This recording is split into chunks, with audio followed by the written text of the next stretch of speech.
जिसने चैनल को सब्सक्राइब नहीं किया वो जल्दी से उस चैनल को सब्सक्राइब कर लें। मैंने देखा उनेका बाजी का रंग उड़ा हुआ था और मरियम के चेहरे की जानिब रहम तलब नज़रों से देख रही थी।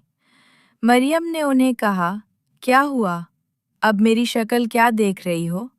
खड़ी हो और बेपर्दा हो जाओ। मरियम के मुंह से ये सब सुनकर जहां मुझे हैरानगी हुई, वहीं उनेका बाजी का मुंह खुला का खुला रह गया। वो भी अब कभी मेरी शक्ल देखती, कभी मरियम की जानिब। मरियम कहने लगी, इसे क्या देख रही हो? इसी के देखने के लिए तो तुझे बेपर्दा होने का बोल रही हूँ। अब चुपचाप मेरी बात मान, वरना मैं जाने लगी हूँ तेरी माँ के पास और जाके बताती हूँ तेरे करतूत। उनेका बाजी ने अटकते हुए लहजे में कहा, मैं अरहम के सामने कैसे? मरियम थोड़ा तेज लहजे में बोली, वैसे ही जैसे मेरे उस कज़न के सामने होती हो। अब जल्दी से मेरी बात मानो और बेफिक्र रहो। मैं अपने यार के साथ तुझे कुछ करने का नहीं कहने लगी, क्योंकि तू सिर्फ एक कचरा है, गंध है। मेरा यार तो लाखों में एक है। मैं उसके लिए ये जो बोलेगा वही उसके सामने लाकर खड़ी कर दूंगी, मगर तू नहीं। तू तो बस अब जल्दी से मेरी बात मान। वैसे ये बता, उस डोले शाह की चूही जैसी शक्ल वाले मेरे कज़न से तो सेट कैसे हो गई? और ये सब करने की तुझे क्या ज़रूरत इन पड़ी है? और हाँ, एक बात और पूछूंगी तुझसे। पहले तो बेपर्दा हो जा। अब उनेका बाजी करती भी तो क्या करती? वो बुरी तरह फंस गई थी। वो बेचारी तो बस चुपचाप मरियम की बात मानने लगी। मरियम की बात मानने के बाद बाजी ने अपने हाथ अपने सामने रख लिए, तो मरियम उसे कहने लगी, हाथ उठाओ और प्लीज़ छोड़ दो, उनेका बाजी। मनमानी बड़े लेक्चर दे रही थी ना उस दिन। अब चुपचाप मेरी बात मानो। ये तो मेरी शराफत है कि तुम्हें यहाँ खड़ा कर कर बेपर्दा करवा रही हूँ, वरना सब दोस्तों के सामने करवाती वो ठीक था। ये सरकर बाजी ने जल्दी से अपने हाथ पीछे किए और कपड़ा हटाकर दोबारा हाथ रख लिए। ये देखकर मरियम ने एक जोरदार थप्पड़ बाजी की कमर पर मारा और उसके साथ ही बाजी उछलकर एक तरफ हुई और साथ ही उनका एक हाथ अपनी कमर को मुसलने लगा। फिर मरियम ने कहा, अब चुपचाप सामने ऊपर वाली सीढ़ी पर खड़ी हो जा, वरना उसी हालत में दरवाज़ा खोलकर बाहर गली में घुमा कर लाऊंगी। और किसी ने मेरे रास्ता रोकने की कोशिश की तो उसे बताऊंगा कि तुम दोनों क्या कर रहे थे और मेरा कज़न क्या कर रहा था। ये सुनकर उनेका बाजी कांपने लगी और उनकी आंखें नम होने लगी। मुझे उन पर रहम आने लगा, मगर मजाल है मरियम ज़रा भी नरम पड़ी हो, सो चारों नाचार उन्हें मरियम की बात मानना पड़ी। मरियम ने मुझे इशारा करते हुए कहा, देखो उसे और बताओ कैसी है। मैंने कहा, जैसी सब होती हैं वैसी ही। मरियम कहने लगी, इसमें तुम्हें कुछ खास बात नज़र नहीं आई क्या? मैंने कहा, यार, खास क्या होना? मरियम ने अज़बात में सर हिला दिया और फिर उनेका से मुखातिब हुई, हाँ भई, अब तो ये बता कि मेरे यार के लिए क्या कर सकती है। फिर खुद ही मरियम ने अपनी बात बदलते हुए उनेका बाजी से कहा, एक बात तो बता, तुम तो मौलवी हो और घर में इतनी सख्ती है कि अपने किसी मेल कज़न से भी बात नहीं करती, कोई भी लड़की। तो फिर तुम, ये सब क्या है? और ये शुमूना भी अपने भाई और चांद के साथ ये सब करती है, और उस वक्त तुम्हारी फैमिली घर में ही मौजूद होती है। तो एक नया इंकशाफ हुआ।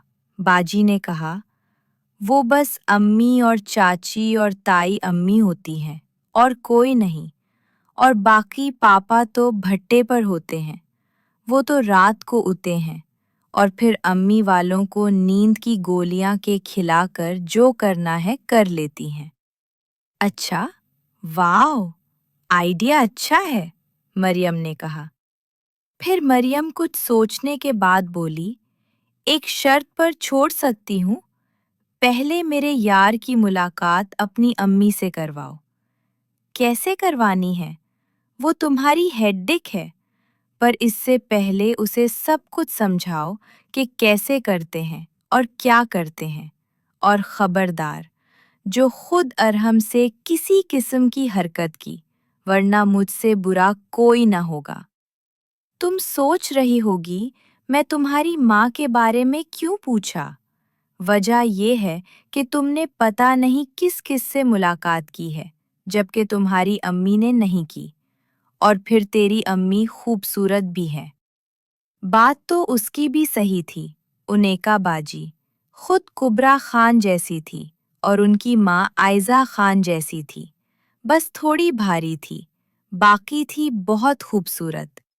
गली के लड़के बड़ी लाइन मारते थे उन पर भी, और वो अपनी बेटियों की अम्मी कम बहन ज्यादा लगती थी। उनेका बाजी तो अम्मी के बारे में सुनकर ही हैरान हुई पड़ी थी। मरियम ने एक बार फिर से कहा, मेरी आंखों के सामने तुम खुद सब कुछ करवाओगी अपनी अम्मी से।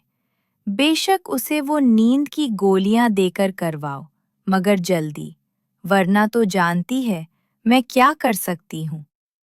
ये बात सुनकर ही उनेका और परेशान हो गई और साथ ही रोने भी लगी।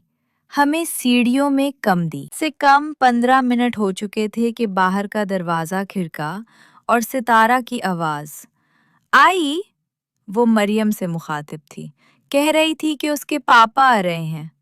ये सुनकर मरियम ने उनेका बाजी से कहा, जल्दी से तैयार होकर चली जा, और हाँ, जल्द से जल्द अरहम को सब कुछ सिखा दे और जो कहा था वो करो, वरना। ये बोलकर मरियम ने बात अधूरी छोड़ दी, जबकि उनेका बाजी ने आंखों में ऊंसो लिए। जल्दी से खुद को संवारा और जैसे ही वो बाहर निकली तो बाहर से मरियम के अब्बू की आवाज़ आई, जिसे सुनकर मरियम ने मेरा हाथ पकड़ा और तेजी से ऊपर अपने घर का दरवाज़ा खोला और मुझे टीवी के सामने बिठाया और खुद अंदर कमरे में चली गई। कुछ मिनटों के बाद उसके पापा ऊपर आए और मुझे अपने घर में टीवी के सामने बैठा देखकर उनके माथे पर बुल पड़ गए और वो घूरते हुए गुस्से में मुझे कहने लगे, ओए, तू यहाँ क्या कर रहा है? चल दफा हो जा अपने घर। कितनी बार मना किया है, मेरे घर मत आया कर। पागल, इंसान अपनी औकात ही भूल जाते हैं। इतना कहना था कि गुस्से के आलम में मरियम अपने कमरे से बाहर निकली और अपने पापा से कहने लगी, पापा, ये क्या बदतमीजी है? कितनी बार कहा है अरहम से, इस अपने घटिया अंदाज में बात मत किया करो, समझ नहीं आता क्या? आइंदा ऐसे लहजे में अरहम से बात की तो मैं तुम्हारा लिहाज नहीं करूंगी। मरियम तो सीधा तू तड़ा पर आ गई। ये सुनकर उसके बाप का पारा हाई हो गया और वो आगे बढ़ा और मरियम को जोरदार किसके थप्पड़ मारे और उसे मारते इससे पहले कि मरियम की अम्मी सूई पड़ी थी, कहीं वो बाहर निकली और उसके पापा को सुनाने लगी, जवान बेटी को मारते शर्म नहीं आती वगैरह, और मरियम को छुड़ा दिया। मैं आगे बढ़ा और मरियम को अपने साथ लेकर नीचे आ गया। मरियम तो खामोश थी और गुस्से में दांत कुचकुचा रही थी। मैं डरा हुआ था कि अब ये मेरी क्लास ना लेना शुरू कर दे। मैंने मरियम को अपने कंधे के साथ लगाया, अपने साथ साथ चलाते हुए नीचे अपने घर लाकर बेड पर बिठा दिया। वो कुछ लम्हे खामोश रही, फिर अचानक से फूट फूट कर रोने लग पड़ी। उसकी आंखों में उनसो आज से पहले मैंने कभी नहीं देखे। वो तो थी ही हंसमक शरारती, हर किसी से पंगे लेने वाली, सबका दिल बहलाने वाली, मगर आज वो रो रही थी और उसे देखकर मैं भी गमज़दा हो रहा था। फिर उसने एकदम से मेरे सामने हाथ जोड़ दिए और ऊंची ऊंची रोते हुए मुझसे माफ़ी मांगते हुए कहने लगी, مجھے معاف کر دو، میری وجہ سے تمہاری اتنی بے عزتی ہوتی ہے۔ اپنے باپ کے اس گھٹیا پن کے لیے میں تم سے معافی مانگتی ہوں۔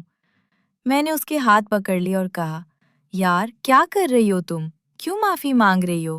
تم نے تو کوئی غلطی نہیں کی۔ اور پھر میں تو عادی ہو چکا ہوں لوگوں کی باتیں سن کر۔ میری بات سن کر مریم روتے ہوئے ہنس پڑی اور کہنے لگی، مطلب اب ڈھیٹ ہو چکے ہو؟ اسے مسکراتا دیکھ کر میں تو سب کچھ بھول گیا، بس یاد رہا تو اس کا ہنستا مسکراتا چہرہ۔ اچھا ایک کام کرو تم، مریم نے مجھے کہا۔ ہاں بولو، کیا کروں؟ ذرا وہ چھوٹی کو تو بلا کر لاؤ، اس کی تو تھوڑی سروس کروں، پوچھوں اس سے کہ وہ کیا کر رہی تھی۔ میں سمجھا نہیں، کس کی بات کر رہی ہو تم؟ یار ستارہ کی بات کر رہی ہوں، جاؤ اسے کہو مریم بلا رہی ہے۔ پر وہ تو گھر نہیں چلے گئے ہوں گے، میں نے کہا۔ نہیں، باہر بچوں کے کھیلنے کی آواز ہو رہی ہے، اور ویسے بھی یہ سب آج جمعرات ہونے کی وجہ سے رات 11 بجے تک ہی گھر جائیں گے۔ ٹھیک ہے، میں بلاتا ہوں اسے۔ رکو، مریم نے مجھے جاتے ہوئے آواز دی۔ جی ہاں بولو، میں نے رکتے ہوئے کہا۔ وہ کہنے لگی، یہاں آؤ، اب میرے سامنے بیٹھو۔ میں حیرانگی سے اس کی طرف دیکھنے لگا اور دیکھتے دیکھتے اس کے سامنے رکھے صوفے پر بیٹھ گیا۔ ہمارا گھر کرائے کا ضرور تھا، مگر ہمارے گھر کا رہن سہن عام غریب غربا جیسا نہیں تھا، بس ایک نارمل مڈل کلاس فیملی سے تھا ہمارا تعلق۔ پر گھر کا سامان تو ایسا تھا جیسے ہائی سٹینڈرڈ لوگوں کا ہوتا ہے۔ مریم کہنے لگی، باہر جانے سے پہلے میری کچھ باتیں ذہن نشین کر لو۔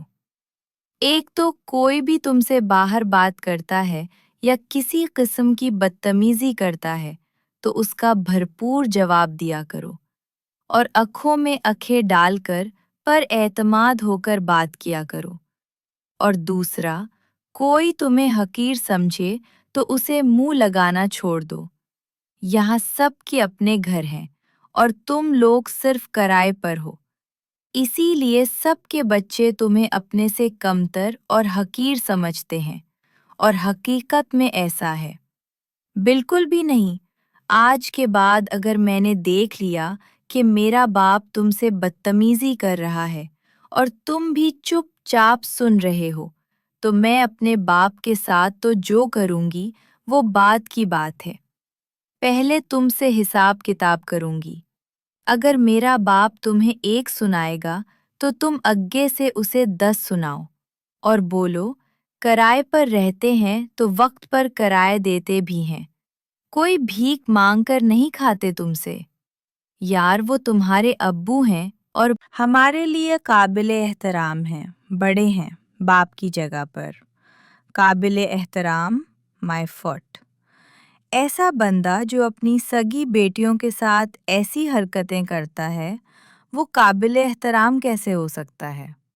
اب لیکچر بس ہو گیا، اب جاؤ ستارہ کو بلا کر لاؤ۔